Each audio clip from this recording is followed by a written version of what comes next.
Tak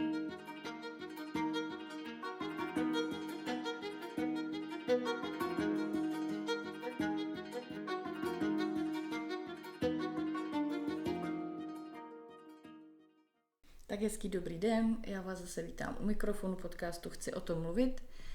A dneska už po třetí tady mám úžasného hosta Alenu Vele, ahoj. Ahoj. Tak dneska si konkrétně budeme bavit o ketaminem asistované psychoterapii, kterou jsme obě podstoupili. Ty jsi měla, Aleno, kolik dávek? 4 celkově. Mm-hmm. Byla jsem na jedné jednorázové zkušenosti a pak jsem si prošla trojitou dávku, která se dává vždycky po týdnu. Mm-hmm. A byl v tom nějaký rozdíl, nebo jako v prožitku, myslím? Byl. No, povídej. Tak, vezmeme rovnou.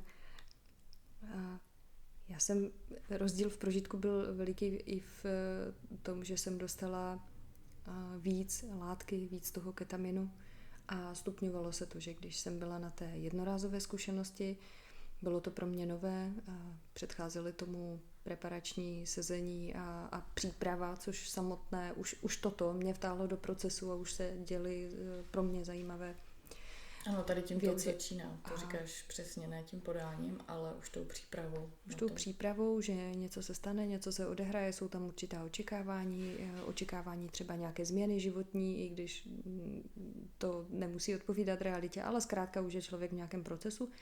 Pak přišlo setkání s tou látkou, a velké uklidnění, byly tam intenzivní prožitky, ale tím, že tam byla velká novost, tak jsem to měla spíše ten prožitek v nějakých obrazech hlavně a pospojování takových věcí, které pro mě asi v životě byly důležité, že jsem se vrátila tady do dětství, tady do náhradní rodiny a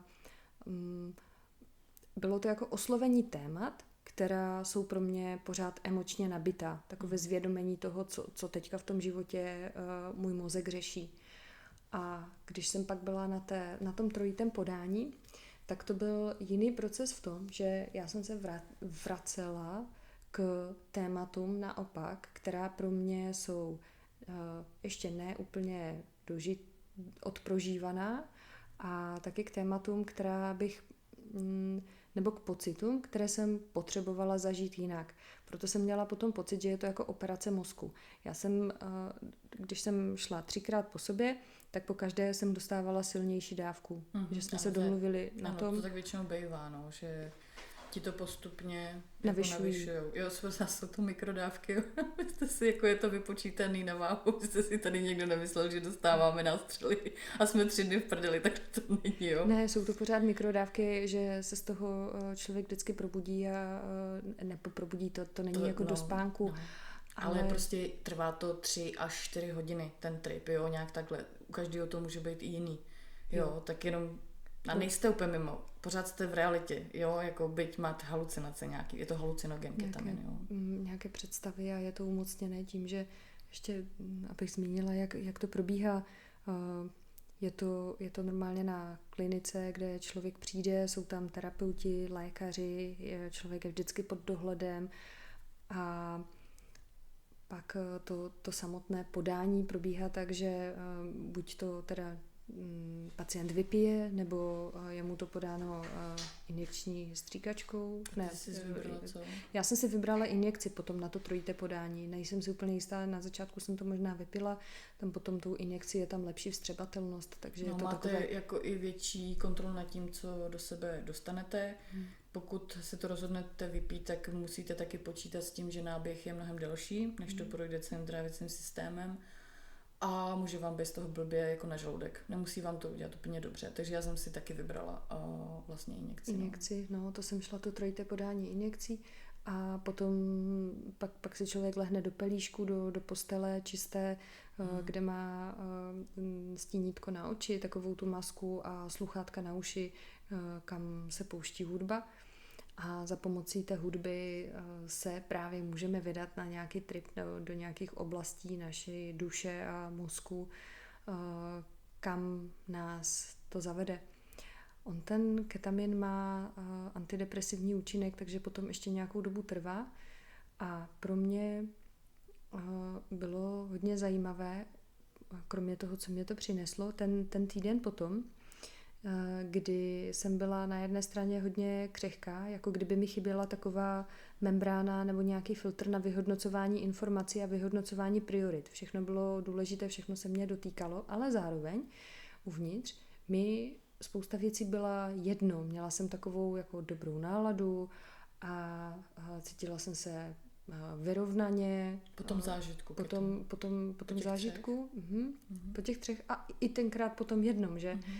To bylo hlavně hezké a když jsem měla řešit nějaké problémy, obtíže, třeba něco s dětma ve škole, ve školce, tak mně to přišlo hodně jednoduché. Mně z toho zní jako takový úplně nadhled, takový na obláčku, jako takový. Jo, a myslím, že ten ketamin právě přináší ten nadhled, že nám dokáže zprostředkovat to, že my poodstoupíme od těch svých emocí a už ten mozek neřídí ty emoce, ale my jsme schopni na nějaké situace nahlížet trochu víc zvenku. A to bylo pro mě nesmírně zajímavé. Nahlídnout na to, že jak vypadalo to moje dětství zvenku a jak vypadalo moje dospívání zvenku. Že jsem tam neměla takové ty křivdy, ale jenom ty obrazy. Pozorovala vlastně, jenom nějaký jako pozorovatel se vlastně byla víc. Toho vlastního příběhu. To byla ta první zkušenost. U té druhé zkušenosti potom bylo právě pro mě zajímavé to, že jsem si uvědomila někde na začátku, že často se v životě cítím ohrožená a mnohem dřív se cítím v ohrožení, než by to nutně muselo nastat, takže ta moje nervová soustava je takto vybuzovaná s nás a rychleji a v nějakých situacích i třeba v partnerství se cítím zkrátka v ohrožení. Takže je chybějící pocit bezpečí. Chybějící pocit bezpečí, který mi ten ketamin najednou začal servírovat. A já jsem tam měla intenzivní prožitky, že ležím někde v lese v mechu, tam, kde to mám ráda. Dokonce to bylo i místo, které jsem měla jsem takovou svoji mytínku, kde mi bylo dobře a často si ji představuju, když se chci někde uklidnit. A tak najednou jsem tam ležela v tom mechu, ulehala jsem si do něj na záda s pocitem bezpečí, že se mi tam nic nemůže stát, je teplo, svítí slunce zvenku, ale ne zas moc, abych se zapotila, takové to ideální počasí, ideální teplota. A ten les mě přijímá a měla jsem ten pocit bezpečí, byl najednou tak vyživující, ten prožitek byl tak intenzivní, jako kdybych byla miminko, které vezme matka do náruče a najednou odpadá veškerá úzkost na světě. A tady v tom prožitku já jsem se koupala snad celý ten jeden trip. Jeden z těch 3 určitě byl takto intenzivní.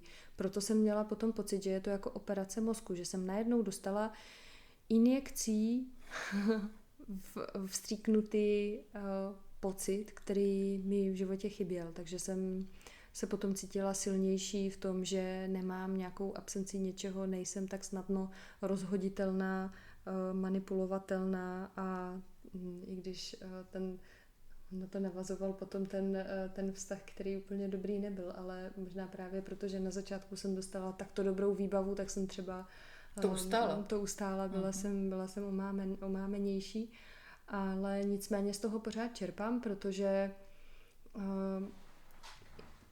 pamatuju si vůně, které tam byly u celého toho procesu.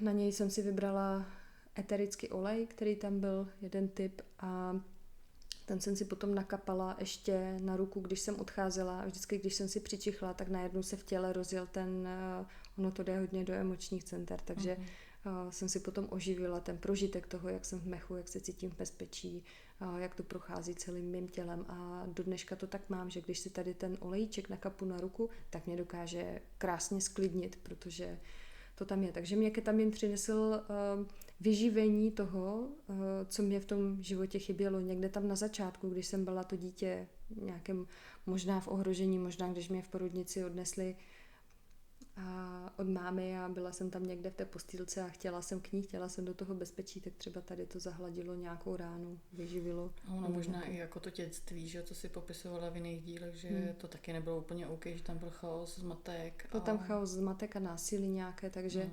To taky není moc na bezpečí, že vlastně. Není to úplně že by to podporovalo bezpečí v životě, takže to...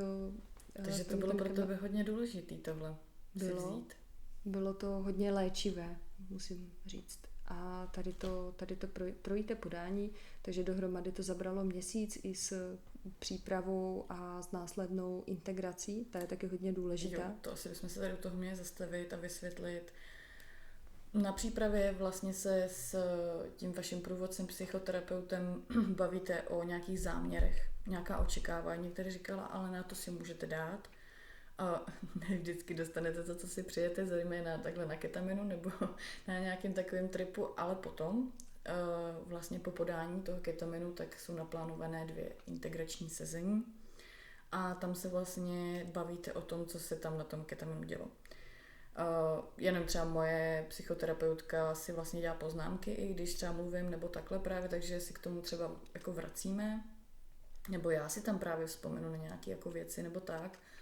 A ty integrace jsou nesmírně důležité a myslím si, že bez nich by to moc jako nemělo ani smysl, protože já nevím, jak ty, ale no, mě to vždycky jakoby hrozně ty integrace, jako, fakt to pomohlo jako integrovat, opravdu jako se pobavit o tom zážitku, co se tam dělo, co to znamenalo pro mě, jak já si to vykládám a jak mě to bude fungovat do praktického života. Nějak takhle bych to řekla. Jo, pro mě to bylo taky nesmírně důležité a taky se tam dělo to, že ta terapeutka tady v Psionu, obě 2 jsme byli v Psionu, dokonce kontaktovala s mým souhlasem teda moji psychoterapeutku a stručně jí popsala nějak ten prožitek, který já jsem tam měla, jak jsem ho odvyprávěla, to, co tam vnímá ona a předala to dál pro nějakou další práci. A to mně přišlo taky důležité, že tím pádem s tím měla kontakt i moje psychoterapeutka a pak ještě jsme znova probírali ty prožitky a znova navazujeme na to, když se dostávám do nějakých životních situací a opět víme, že jsme tam, že pracujeme s tím, že se cítím v ohrožení, že mi není dobře a jestli je reálné nebo ne a no, zkrátka se v tom potom snažím zorientovat. Takže to téma tam pořád je a já jsem byla ráda za to, že jsem měla pocit, že jsem pod dohledem, že jsem opečovaná, že někdo na to dohlíží, že tomu dá nějaký rámec a já si můžu jenom klidně plout a jít někam na výlet po svém mozku a nestratím se v něm a vynořím se zase zpátky. To bezpečí toho, že mi někdo dá možnost se vynořit. Já jsem si u první zkušenosti dokonce řekla o kontakt, nebo možná to byla druhá, teď si nejsem jistá, zkrátka u toho procesu s ketaminem, když jsem byla tam, když jsem byla ponořená a dostala jsem se do takového smutku, že mě chyběla máma, tak jsem si řekla o podání ruky. Byli jsme domluvené s terapeutkou, že kdyby to na to bylo, ať jenom pohnu rukou nebo udělám nějaký stisk a ona mi podá ruku. A ona tam byla a tu ruku mi podala a já jsem tam měla, to byla asi 3. a já jsem tam měla právě ten vyživující pocit, mám tady tu mámu, je mi k dispozici, je tady pro mě, poslouchá mě, vidí mě a dá mi to, co teď potřebuju, to mateřské vyživení a takové to uklidnění, to, co jsem tam pravděpodobně taky neměla úplně jako dítě, když jsem se třeba někde vyplakávala nebo to nešlo úplně, aby tam ten nějaký rodič pro mě byl nebo někdo blízký.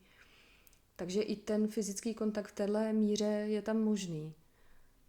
Jo, prosím vás, nebojte se, vůbec na vás nikdo nedobrovolně nebude sahat, vždycky jsou to věci, které jsou jako předem domluvené, zejména u traumatizovaných lidí sexuálně se to vůbec nedoporučuje, abyste na ně sahali, když oni to sami nechtějí, zejména když tam třeba prožívají nějakou těžkou situaci.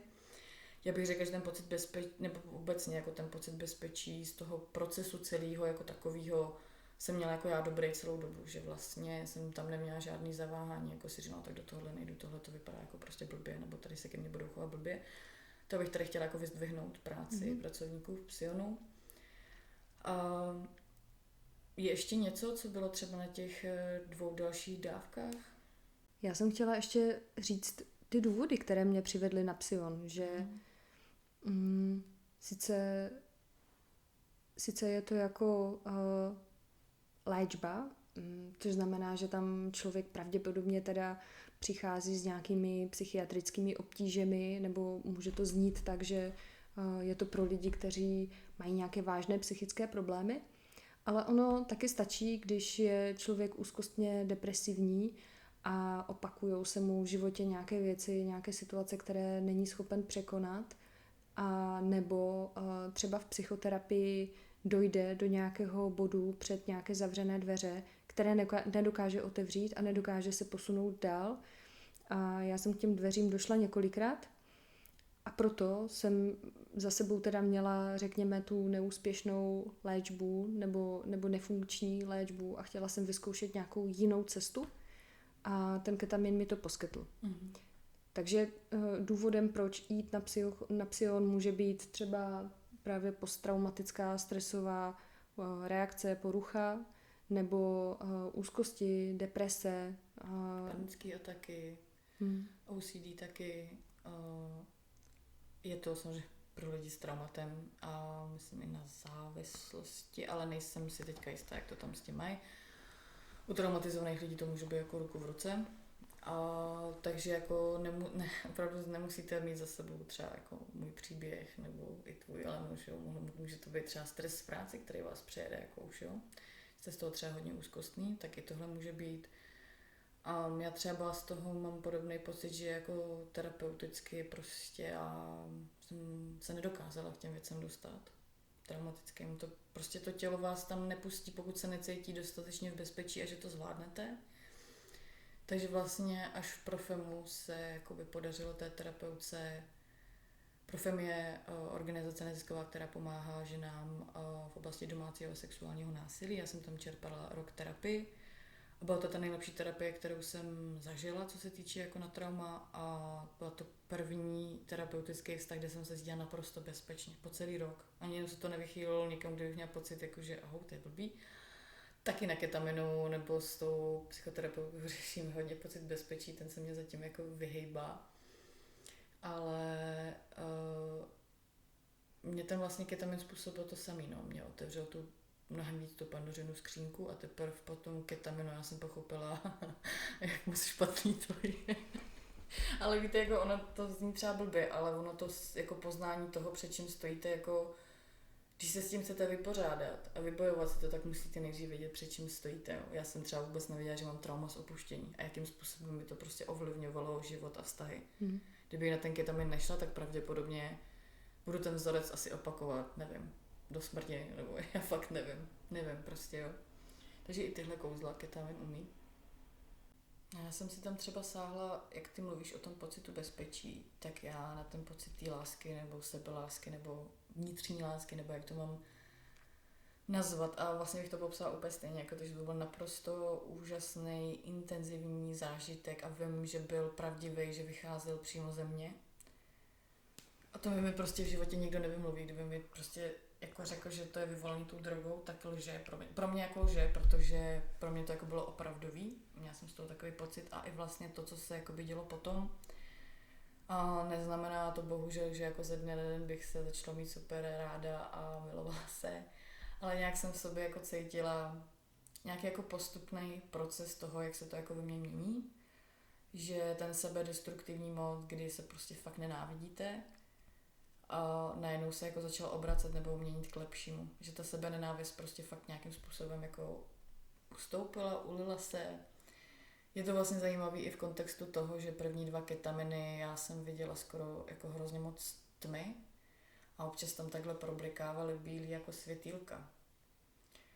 No a pak na integraci my jsme to nějak probírali a já jsem si říkala, no to jsem asi byla já, ty bílý světýlka, v té tmě hrozný, v tom záhleném ošklivým.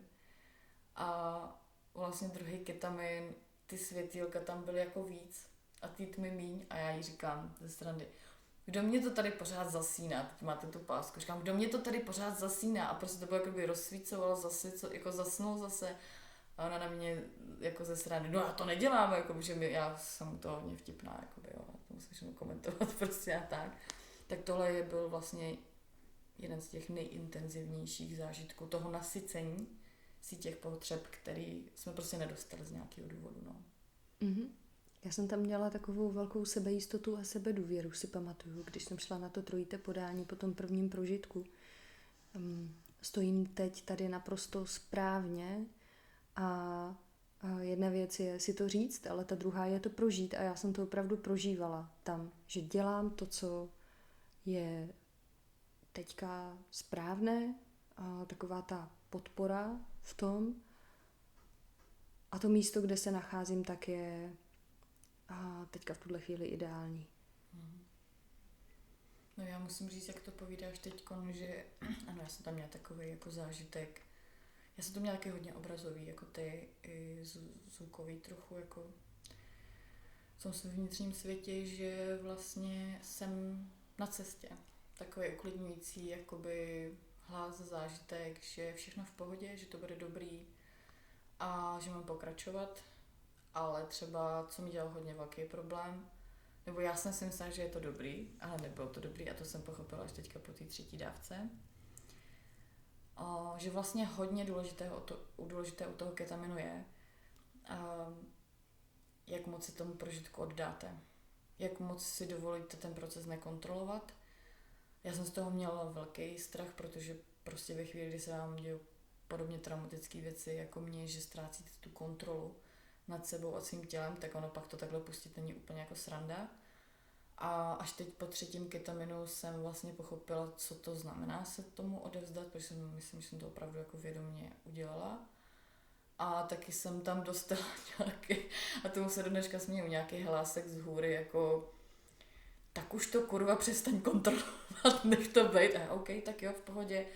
Uvolnila jsem se a prostě jsem to nechala běžet a taky si myslím, že na tom 3. ketaminu jsem si úplně nejvíc ulevila, co se týká těch traumatických situací, kde došlo k zamrznutí a já jsem si to nemohla prožít, tak jsem si to prožila na tom ketaminu. Bylo to jako hustý, neříkám, ale cítila jsem, že od té doby je mi jako výrazně líp prostě po tom ketaminu, jakoby tady po té 3. dávce, no. No a mě překvapilo teďka, když o tom mluvíš ty, že já jsem tam šla třeba se záměrem podívat se na to svoje trauma a podívat se za ty dveře, co se tam sakra odehrálo takového, odkud pramení ta křivda celoživotní. A to vůbec nenastalo. Ta odpověď takhle vůbec nepřišla. Ta odpověď přišla právě v tom, že já nevím, co se mi stalo. A je to úplně jedno, protože mě chybí ten pocit bezpečí a ten já tady teďka v tuhle chvíli dostávám a nepotřebuju vědět, co mě teda tak zranilo, jestli mě někdo strašně zbil, že jsem z toho upadla do bezvědomí, že se klidně může stát, nebo mě někdy někdo znásilnil a mám to vytěsněné, já nevím. A je to úplně fuk, protože to tělo, tomu mozku je jedno, co to tělo konkrétně zažilo, ale zajímala mě ta reakce toho těla a to, že je možný to zjemnit a zahladit.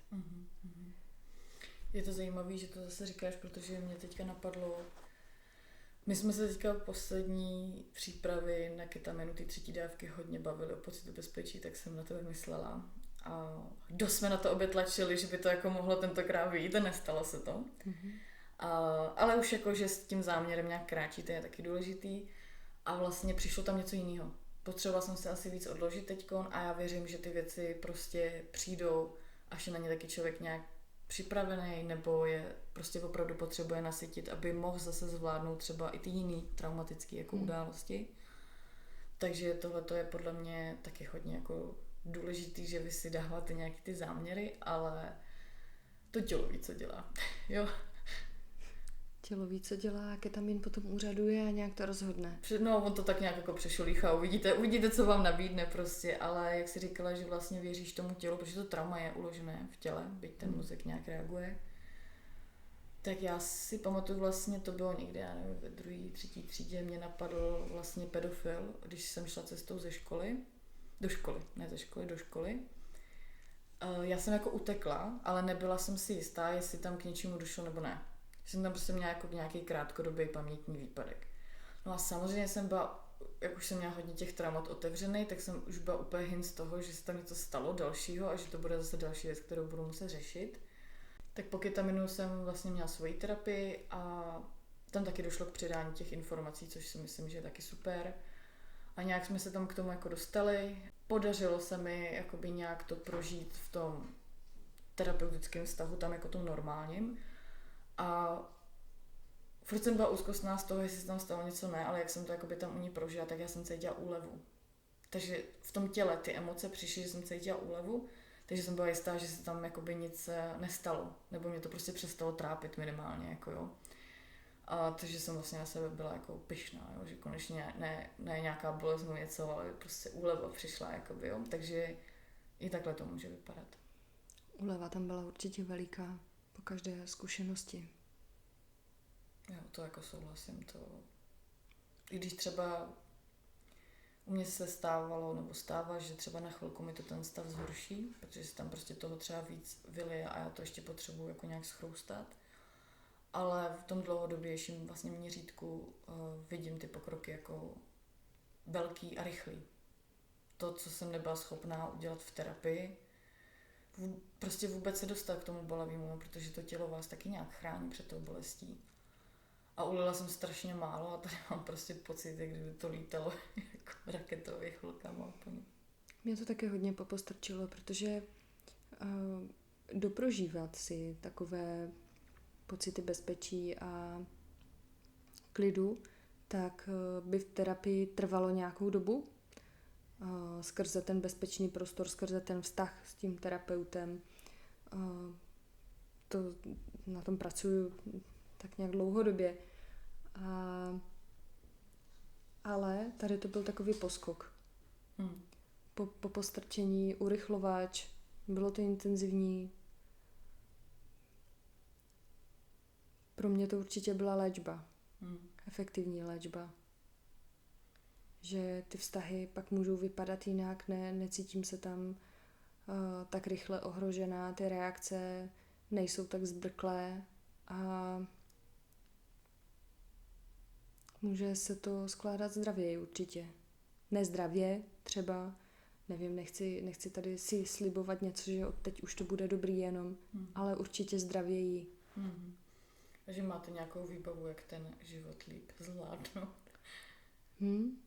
Myslím, že takový dobrý základ, že když člověk prožije dobré dětství a bezpečné dětství, tak potom takhle taky vstupuje do vztahu a je si nějakým způsobem sebejistější a drží pohromadě a třeba si nenechá líbit některé věci.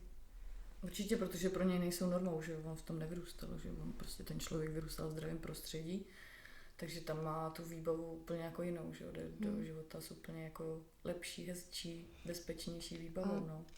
Jo, já jsem potom, teď jsem si uvědomila, že potom prožitku tady po těch pocitech bezpečí a toho pocitu, že stojím někde dobře a že všechno, co se děje, tak se děje správným směrem, tak jsem začala vztah s partnerem, který je hodně narcistický a ten vztah byl nakonec docela toxický.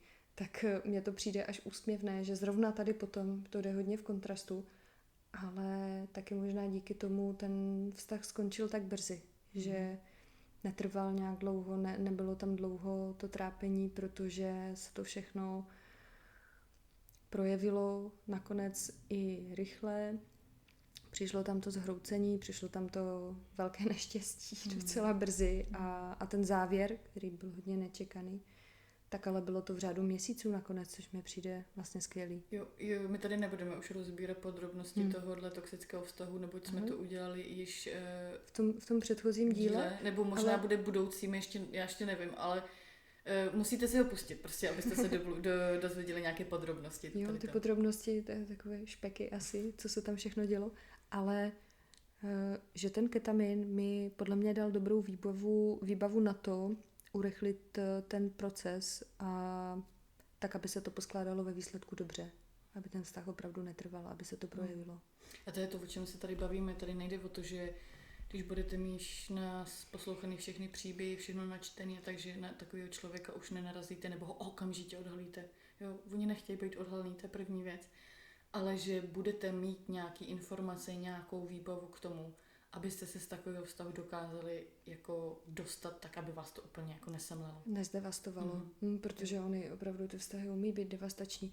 No a nebo potom je tady, že jo, ketamin zase, aby ten člověk šel třeba znova se ještě nějak dosytit a doprožívat a nějak se pohladit, poléčit klidně. Já jsem možná to měla říct na začátek, já jsem na to zapomněla, ketamin, si slovo ketamin, tak prostě lidi si okamžitě vybaví drogy pro koně a tady ty věci, tak nebudete dostávat drogy pro koně, to je lékařský ketamin a ketamin je anestetikum, takže pokud jste byli na operaci, tak už jste ketamin měli. Já musím říct, že po poslední operaci, co jsem měla, tak jsem se strašně krásně vyspala po tom ketaminu, to bylo úplně úžasný. Tak to jsem vám jenom chtěla říct, že v Brně je teďka nově taky buď se otevírá, nebo je otevřena nová klinika psychedelická, takže já doufám, že tahle léčba bude přístupná co nejvíce lidem. A kdybyste měli jakékoliv otázky nebo cokoliv ke ketaminu, tak se obraťte na mě nebo na Alenu a my, když budeme moct, tak vám to rádi zodpovíme.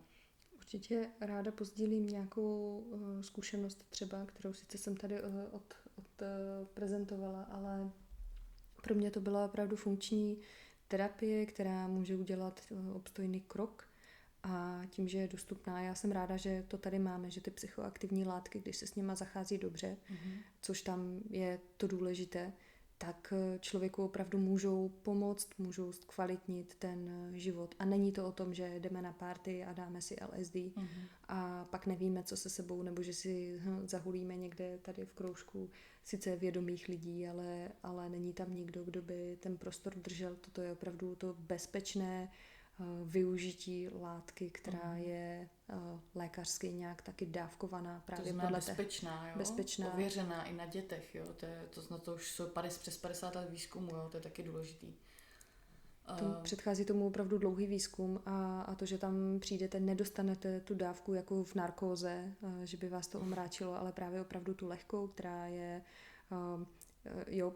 Člověk, když jde na ten psion, tak tomu taky předchází vyšetření srdce, krevní testy. Potom na drogy a tak dále, jo? Jako, že tam je velký i lékařský zásah, jo? Tu injekci vám přijde píchnout buď lékař nebo sestra. Jo, jakože opravdu tam je to jasně daný a bezpečný. Jo, nepíchne to jenom ten terapeut na základě nějakého pocitu, takže je to bezpečné. A v tom bezpečném prostředí se dá právě odprožívat si nějaké svoje věci, vyživit se a potom to samozřejmě zaintegrovat. Takže celý ten proces, žádný z těch dílků tam nesmí chybět a vždycky jsou přítomný. Jo, já s tím souhlasím. Samozřejmě, pokud zvažujete tuhle léčbu, tak můžete se obrátit na Psion nebo do Brna a jenom si nezávazně promluvit o tom, jestli je to pro vás nebo ne. A taky je to léčba, která je vhodná pro lidi, na které nefungují z nějakého důvodu antidepresiva, jsou rezistentní vůči této léčbě, tak pro ně je to, myslím, taky velká naděje na úspěch. Jdeš na další ketamin? Já zatím teďka nemám úplně to volání nebo nějaký důvod, takže jsem ráda, že tam jsou ty dveře otevřené, kdyby mě v životě potkal pocit, že něco potřebuju, ale teď se cítím, že je mi dobře a že žiju pořád ještě z těch dobrých prožitků. No. Mě volá, já už půjdu. Já už to mám za pár, čekám na termíny, já už zase. Ale teď opravdu cítím, že to fakt jako potřebuju. Jo, jako fakt jsem cítila krátce po tomhle ketaminu i, že jako teď do toho jako šlápně ještě víc prostě, tak uvidíme. Uvidíme, co to přinese, protože potom po té druhé dávce jakoby tam jsem cvičila tu jogu a tam to nedopadlo dobře, no, se mi tam to volalo hodně, to nebylo chytrý moc, no. To bych vyjela opatrně s tou jogou. Ta západní vůbec není jako na to moc vhodná, na ty traumata, tak buďte opatrní.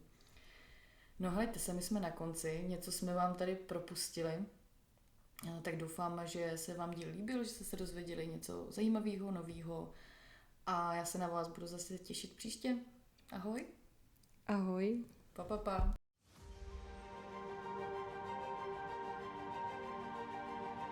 thank you